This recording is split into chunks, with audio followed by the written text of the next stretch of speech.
പ്രിയമുള്ളവരെ, വചനജ്വാല 1382 ദിനത്തിലേക്ക് പ്രവേശിക്കുന്ന ഇന്ന് ജൂൺ 13 വെള്ളിയാഴ്ച എല്ലാവർക്കും സുന്ദരമായ ഒരു സുപ്രഭാതം ആശംസിക്കുന്നു.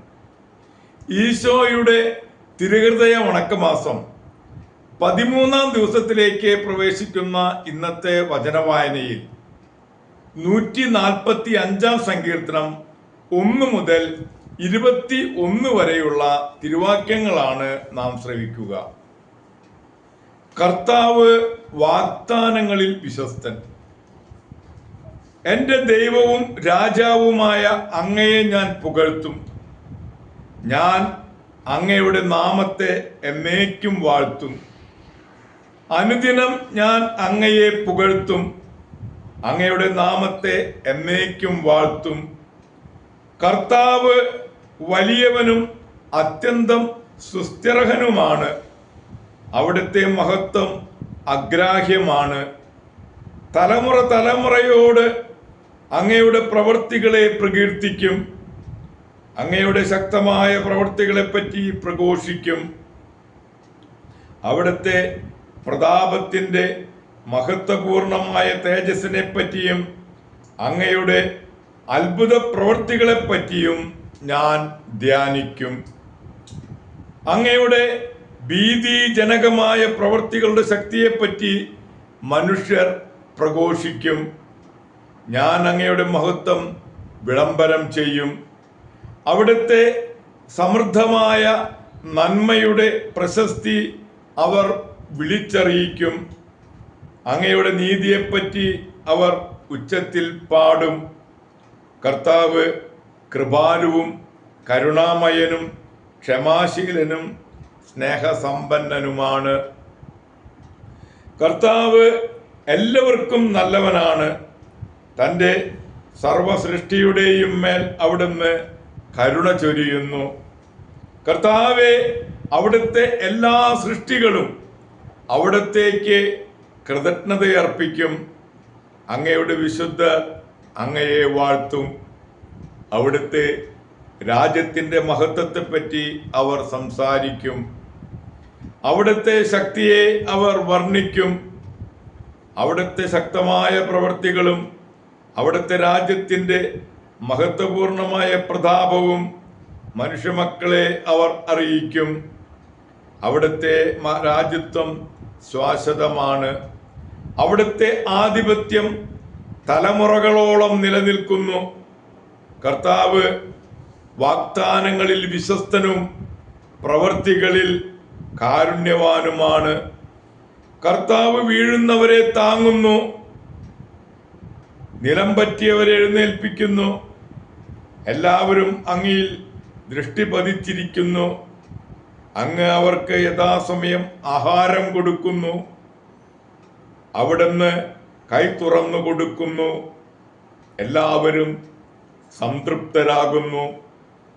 കർത്താവിൻ്റെ വഴികൾ നീതിനിഷ്ഠവും അവിടുത്തെ പ്രവൃത്തികൾ കൃപാപൂർണവുമാണ്. തന്നെ വിളിച്ചപേക്ഷിക്കുന്നവർക്ക്, ഹൃദയപരമാർത്ഥതയോടെ വിളിച്ചപേക്ഷിക്കുന്നവർക്ക് കർത്താവ് സമീപസ്ഥനാണ്. തൻ്റെ ഭക്തന്മാരുടെ ആഗ്രഹം അവിടുന്ന് സഫലമാക്കുന്നു.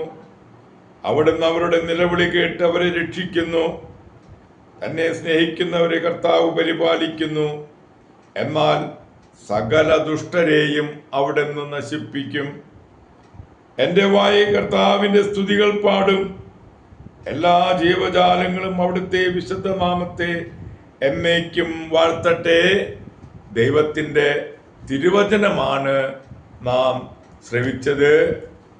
പ്രിയമുള്ളവരെ, ഇന്ന് നമുക്കേറെ സുപരിചിതനായ അത്ഭുത പ്രവർത്തകനായ വേദപാരംഗതനായ പാതുവായിലെ വിശുദ്ധ അന്തോണീസിനെ അനുസ്മരിക്കുന്ന പൊൻസുദിനം.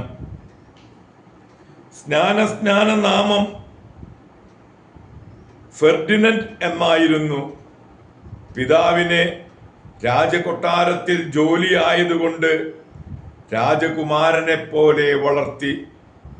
15 വയസ്സു മുതൽ അഗസ്റ്റീനിയൻ ആശ്രമത്തിൽ താമസിച്ച് പഠിച്ചു. പിന്നീട് ഫ്രാൻസിസ്കൻ ആശ്രമത്തിൽ പഠിക്കാൻ ആരംഭിച്ചു.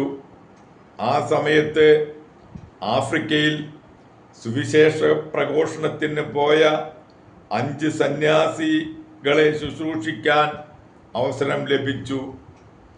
സുവിശേഷ പ്രഘോഷണം തുടങ്ങിയ ഉടനെ അവർ വധിക്കപ്പെട്ടു. ഈ സംഭവം ആന്റണിയിൽ ആ സഭയിൽ ചേരാൻ ഉത്തേജനം നൽകി. 25-ാം വയസ്സിൽ വൈദികനായി ആഫ്രിക്കയിലേക്ക് പുറപ്പെട്ടു. നല്ലൊരു പ്രാസംഗികനായിരുന്നു ആന്റണി. ഒരിക്കൽ ശ്രോതാക്കൾ ഇല്ലാത്തതിനാൽ കടലിനു നേരെ പ്രസംഗിച്ചു. മത്സ്യങ്ങൾ നിരനിരയായി കേൾക്കാൻ നിന്നതും നഷ്ടപ്പെട്ട വസ്തുക്കൾ ലഭിക്കാൻ മാധ്യസ്ഥം യാചിക്കുന്നതും ഒരുപാട് അത്ഭുതങ്ങൾ പ്രവർത്തിച്ചിട്ടുള്ളതും വിശുദ്ധന്റെ നാവ് ഇപ്പോഴും അഴുകാതിരിക്കുന്നതും വിശുദ്ധ അന്തോണീസിന്റെ പ്രത്യേകതകളാണ്. നമുക്ക് ഓരോരുത്തർക്കും വിശുദ്ധ അന്തോണീസിന്റെ മാധ്യസ്ഥം യാചിച്ച് പ്രത്യേകമായി അന്തോണീസിന്റെ മാധ്യസ്ഥം യാചിച്ച് ഇന്നത്തെ ഈ നല്ല ദിവസത്തിലേക്ക് നമുക്ക് പ്രവേശിക്കാം. എല്ലാവർക്കും നല്ല ഒരു വെള്ളിയാഴ്ച ദിവസം ആശംസിക്കുന്നു. ദൈവം നമ്മെ ഓരോരുത്തരെയും പ്രത്യേകമായി അനുഗ്രഹിക്കട്ടെ.